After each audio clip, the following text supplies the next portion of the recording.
guys, how's it going? I am so excited for today's project. You can see we're standing out here in the Dirtlands and we've got 4 roughly 125-foot rows all tilled up. Aaron came out here yesterday on the tractor and he tilled up these rows. They look beautiful. I think there's about 10 feet between them, but they're gonna be perfect for planting. So we've got 1, 2, 3, and 4 rows, and then there's a little bit more space between the last row and then our first row up against the fence of onions, potatoes, ranunculus, corn, and sunflowers. So in these 4 rows, we are going to be planting pumpkins, squash, and maybe a couple of hills of gourds to supply the garden center for fall. I think the most amount of pumpkins I've ever planted is between like 25 and 30 hills. I can't remember how many we had going when we planted them out here a couple of years ago on the other side, but I think it was right around there. And I'm shooting for right around 60 hills. I think that's going to be manageable, especially because we are going to landscape fabric all the rows that have been tilled. So we're going to keep the areas between them mowed, but I've got the 12-foot rolls of landscape fabric right here. But I'm going to roll it out, cut them in half, and then pop them on top of each one of these rows just to help with the weeds. Otherwise, I don't think this would be a feasible project, to be completely honest. It should be really interesting, really fun. I love to grow vine crops like this. Love it. And I want to focus on mostly specialty varieties. You know, stacker type pumpkins, really unique shapes or colors. We will throw in some regulars. I want to have some jack-o'-lanterns and a few of like the Jack Be Little pumpkins because we will keep some here at the house too to decorate with, and then also for the kids to carve. As you can see, we have a little bit of rain headed our way. It's sprinkling now. So this project is probably going to just be broken up over the next couple of days because I think the next couple of days are going to look just like this. So the order of events was, of course, you know, getting the soil all prepped and tilled up first, then the landscape fabric. And, you know, we could have done like, we could have mowed the weeds down and then put the fabric down and then just cut holes and used the auger. But, you know, throughout the years when I have done pumpkins, we've tilled up the area.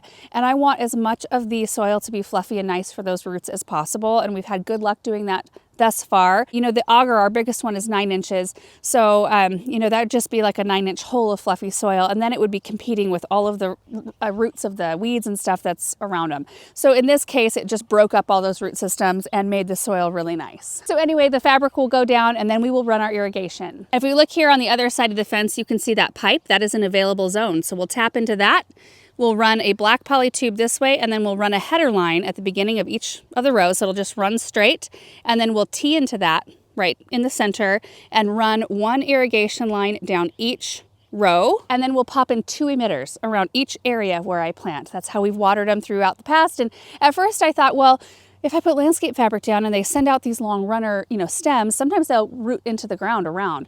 But that's really only in areas where they're getting irrigation in those spots. If ours root in around, they're not getting irrigation from anything, just from where we pop in those emitters. So I think the landscape fabric is going to be really helpful in this case. It's also reusable. So if this works out how we hope it works out, we can roll the landscape fabric up at the end of the season, and then we can roll it back out, or we can leave it. We can leave it just sitting out here all winter if we want and plant right in the same holes the next year. Or we can shift where our rows are and till up new rows, roll the fabric out, and then our holes are already there and we're ready to go. Okay, so the first thing we need to do is tackle the landscape fabric. We'll roll it out, cut it in half. They have lines on them.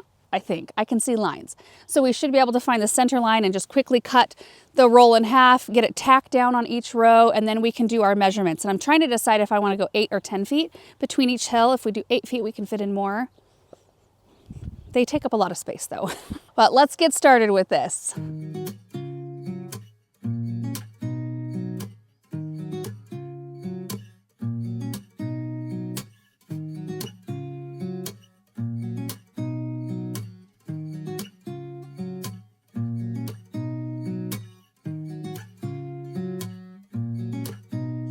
Nothing like a fresh pair of scissors. That was easy.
we are making some pretty good progress out here. One 12-foot row did 3 complete rows plus the starting of the 4th row. And I was looking at it thinking, you know what?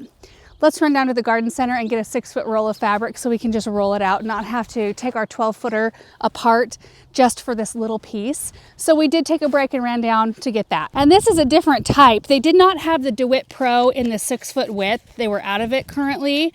So this is much thinner, but I don't think it really matters all that much. You can definitely tell a quality difference. Like if this was a forever project, I would definitely wait and order the DeWitt Pro. But now we've got a fully intact 12-foot roll that we can save and use for other projects. I also rolled out a really long tape measure so that we could get our spacing right, and this is what I figured out. So I did roll the landscape fabric out further than where the row starts. This is actually where the row starts because it's easier to tack those staples into firm ground.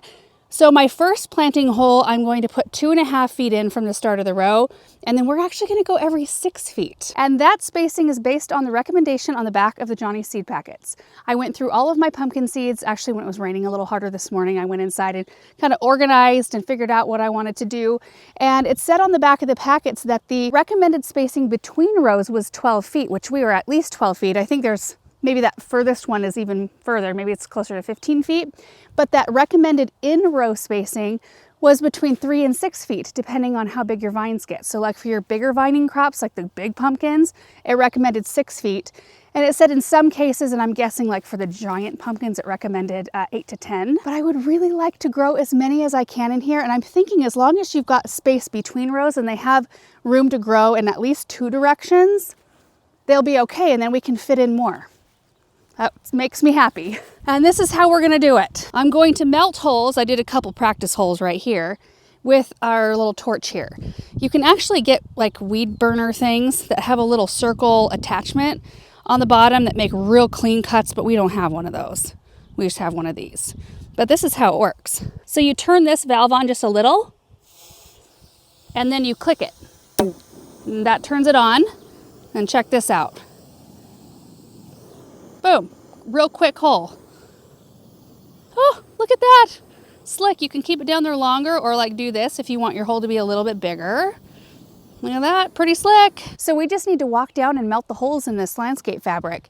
And if I did my math right, we should end up, now this is based on 125-foot rows, which I think we're actually a little bit longer than that, but I should be able to fit with 6-foot spacing 88 hills of pumpkins.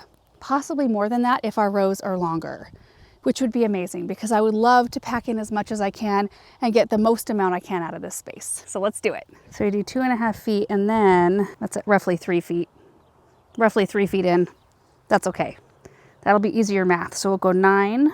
When at 9 feet, which is right here, 9 plus 6 is 15 feet.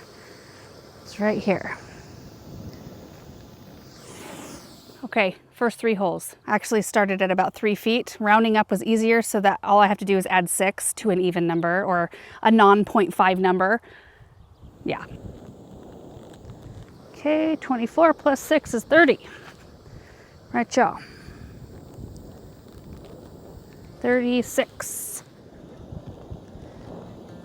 42. 48. 54. 60. 66. 25 holes is what we ended up with, which means we're gonna have 100 hills of pumpkins and squash.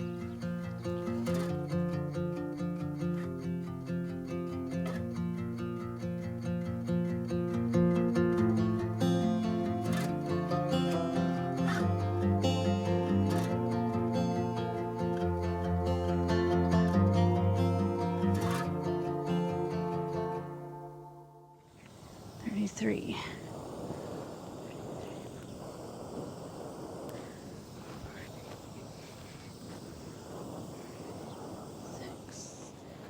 Should I do one right at the very end?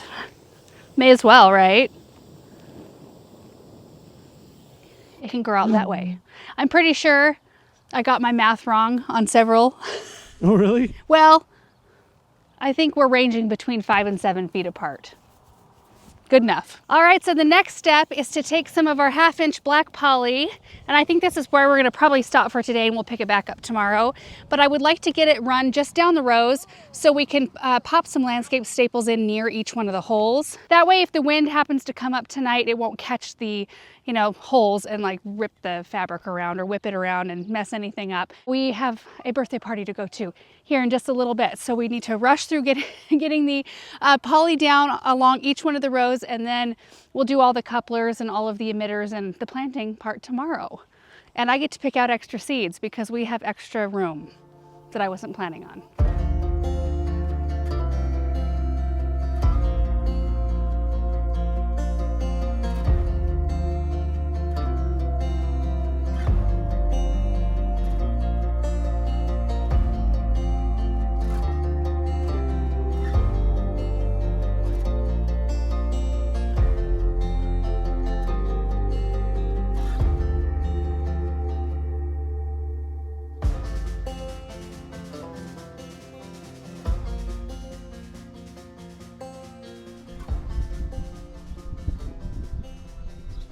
All right, all the irrigation line has been tacked down along where we burned the holes. We'll make all the connections and tie it into the zone tomorrow before we plant, but my goodness, I feel like we made it a good distance today. Just one of those things that takes a while, each step does. And I do think I got off on my measurements once or twice, not very many times. They're mostly 6 feet apart. I think there's a couple that are further apart than that, like 7. But we ended up with 103 planting holes. So I'm gonna go back to my list and I get to add, how many did we have? 88? So I get to add 15 more. All right, guys, it's a new day. We are in the studio because right now it's pretty breezy outside. It's like 35-mile-an-hour winds, and we are going to attempt to finish this today because I would love just to have it buttoned up and have all the seeds in the ground. And it's supposed to get 37 tonight. I can't believe that toward the end of May. I mean, it's not gonna freeze, but I hope it doesn't damage like my basil and peppers, tomatoes, all of those sorts of things. But I thought this would be a perfect opportunity to walk through my plan right here. I mean, this is where I figured out all of my spacing and how many hills total, which, you know, yesterday we ended up with more planting spaces than I previously thought. So I started off thinking we would have 88 spots and we have 103. But we've got all of our seeds right here. I did not buy a single seed. I'm using all from my existing inventory. I also had enough tags. These are all reused. So Potomac Lavender Snapdragons was the last time I used this tag. This year we're using it for pumpkins, and that was all of them. I mean, you can see all of them have dirt on them. I like wrote right over the top of where there was something else, like this winter luxury pumpkin. This used to be a tag for peas. You can see it if you look close enough. But I couldn't believe that I had enough of both seeds and tags to make this project happen. So let's run through our list. We're growing 30 different varieties. I'll let you know how many hills of each variety we're gonna go through, and we'll pop a picture up on the screen of each one of these so you can see what they look like. And I think we're gonna have a beautiful, beautiful blend. And you guys, this is a mix of winter squash and pumpkins. So we're gonna do 2 hills of North Georgia Candy Roaster pumpkins, which are supposed to be really sweet and delicious to eat. 2 hills of Fairy Tale pumpkins, 3 of peanut pumpkins, which those have like the weird like things on the outside, like warty looking pumpkins, which I don't typically love, but I think we need to have at least one that does that. 3 of the butterscotch butternut squash, and that was at Monica's request. She wanted me to have enough butternuts that we could kind of share them around so we could have some of them to eat. 3 hills of Lumina pumpkins, nice bright white ones. 4 of jack-o'-lanterns. So those will be some of the ones that we keep here to carve, and then we'll send some down to the garden center. 3 baby bear pumpkin. 2 of the green striped cushaw. That's a squash, right? I don't know, they kind of grow with this long neck. They grew beautifully the last time I planted them. 2 hills of Long Island cheese pumpkin. 4 of porcelain doll pumpkin. 4 of autumn crown pumpkin. They're beautiful. 5 of the sweetmeat squash, which to my understanding, they make a lot of pumpkin pie filling with sweetmeat squash. Like, it's not actual pumpkin that they're canning, it's winter squash. It's interesting. 4 of the snowball pumpkins, the highest yielding white pumpkin I have ever grown, ever. Crazy amounts that each vine produces. 4 mounds of speckled hound pumpkin, 4 of Jack B. Littles, 3 of the Valenciano pumpkin, 4 autumn acorn blend squash, and it's just a mix of really pretty colors. 3 of the hot chocolate pumpkin. I love them. They're like a mid-sized pumpkin that are kind of this creamy tan color. 4 of the pipsqueak pumpkin, which I'm trying to grow a lot of specialty varieties, not so much like standard orange, but these are kind of on the smaller side. But the thing that makes this one unique is that they have a really long, like kind of twisty stem. They're really pretty to decorate with. 3 Musc de Provence pumpkin, 3 winter luxury pumpkin, 2 Pipian from Tuxpan squash, 3 One Too Many pumpkin, 2 of the Thai King Cobb pumpkin, 5 of the Turk's Turban squash, and then we have 5 hills of the Cinderella pumpkin, 5 hills, excuse me, of the Flat Stacker, 5 of the Haradale large pumpkin, 3 Igor pumpkin, and those are kind of a standard, not a standard, they're a little bit bigger than a jack-o'-lantern, but they get the great big thick stems. And then 4 hills of sugar pumpkins, which are also the pie pumpkins. So I think having this list and also having all of the tags pre-made is gonna make it a little bit more pleasant outside. And we're just gonna follow the planting instructions that are on the back of the seed packet. So usually I go about a 1/2 inch deep.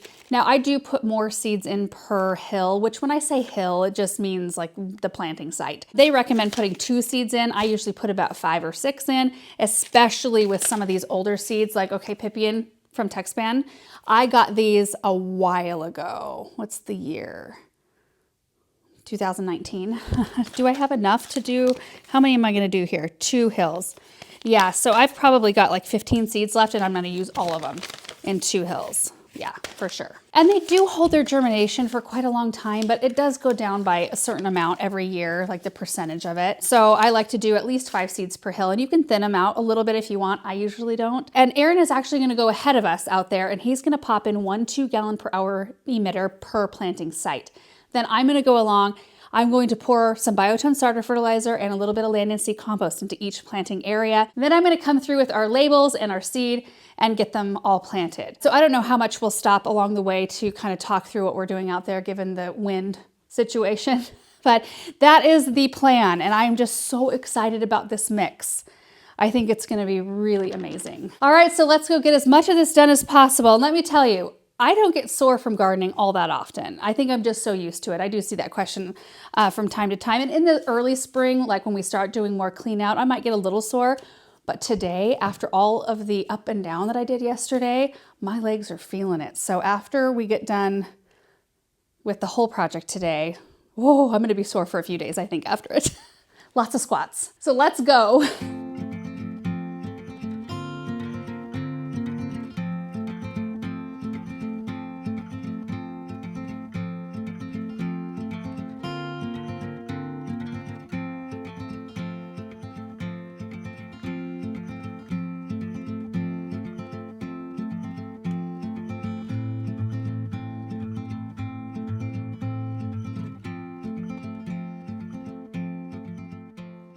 I've got the Biotone and land and seed compost down, and I have to say we've been given a gift. It has been so windy all day up to this point, and it was supposed to be windy all day long, but it is really quite pleasant. I'm gonna have to take a layer off. The breeze actually feels quite nice. So this is what each spot looks like, and what I'll do is I'll get in here and kind of, work all of this stuff into the planting hole like that, and kind of tuck some of the compost in and around the planting area. The emitter, once Aaron gets out here to do those, and he'll be out here shortly, we'll just pop it in like right here and it'll come out the side into the planting hole area. But all I need to do is go along with my seeds and my ID tags, pop an ID tag in, pop my seeds in, kind of work the soil a bit, and that's it. And I'm hoping to do that all at one time. So I only squat one time for each hole. And that's when my organization will hopefully pay off. I was hoping by having the tags written, by knowing how many hills to do of each one of them, and being able to just move right along, that I would only have to get down one more time per pumpkin hill. All right, so these are going to accompany me along the way. I've got my list so I know how many of each hill to do. And this really shouldn't take all that long, I'm hoping. I'm going to go grab the water tank that we pull behind the gator when we're all done, and I'm going to water them in by hand first, just to make sure, like when that soil settles, sometimes it'll unearth a seed, and I want to make sure that all the seeds are underneath the soil. So usually I water by hand at least the first time to make sure that the full area is saturated. Also, I was going to mention, like on this type of fabric, the DeWitt Pro, you'll see a furry side right here. And then you'll see the shiny side with the lines right here. Shiny side with the lines faces up, furry side faces down. It just helps adhere it kind of to the soil, and water easily passes through from this side.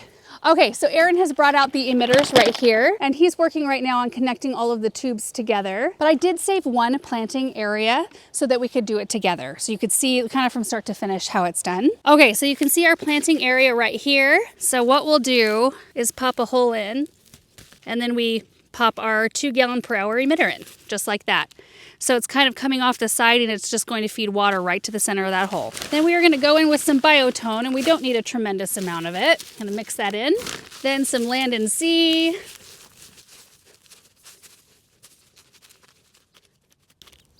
Look at that, we've got just like this perfect little planting bed. So then we'll make about a 1/2 inch deep hole, and you can go a 1/2 to a full inch. And these are the sugar or pie pumpkin seeds. I just kind of spread them out like in the same general area, and then we'll cover back over. Put a little bit more Land and Sea, just like that. And we've got our identification tag right there. So that one is done. Let's do one more. So this one already has the biotone and the Land and Sea. We're gonna make our hole, put our emitter in.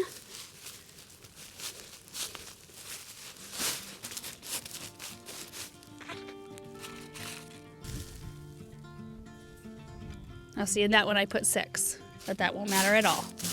And we'll just top it up and kind of tamp it down. Now that one's good to go. Okay, so that 101 more times.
All right, guys, we just finished up with the planting, and I think it took me about 2.5 hours to do all of it today. So, you know, the biotone, Land and Sea, and then I ended up doing all the drip emitters because I had to get down there anyway. I thought it was going to be a lot harder to pop the hole punch in, but the tubing was pretty warm from being out in the sun, so it kind of just went in real easy. So I was able to pop in the emitter and just kind of move right along.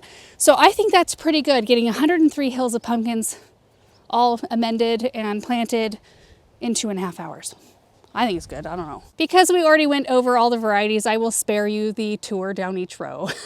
Because they don't look like much. We'll do tours later on when we start to see some vines growing, and I am just hopeful that this soil softens up. That is honestly my only worry here. Aaron did bring the tiller through, but he brought the smaller tiller.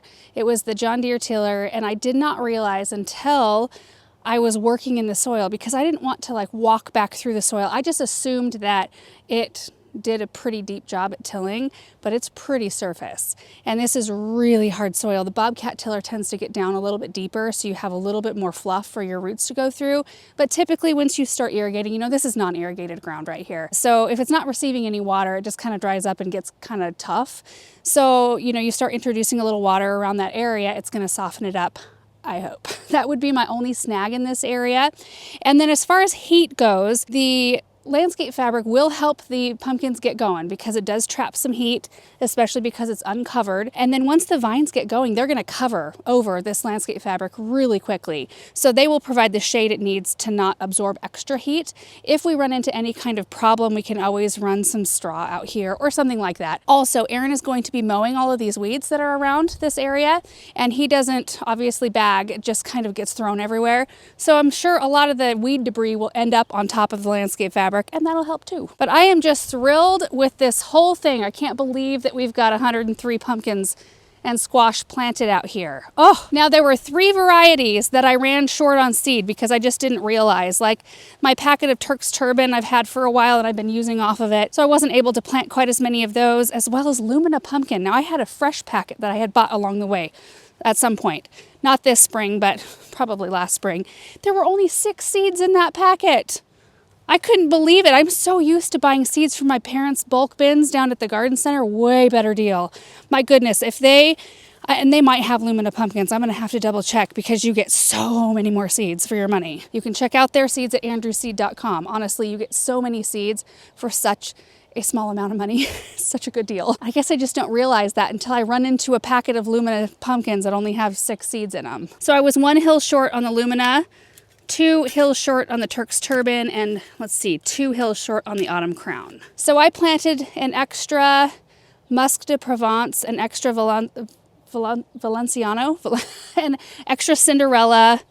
I can't remember what else I planted extra, but I just kind of repeated a couple of the other ones that I already had out here. So it all works out in the end, but I was surprised. So in this space right here, you can see our first row, or last row, I guess, depending on how you look at it, row of pumpkins.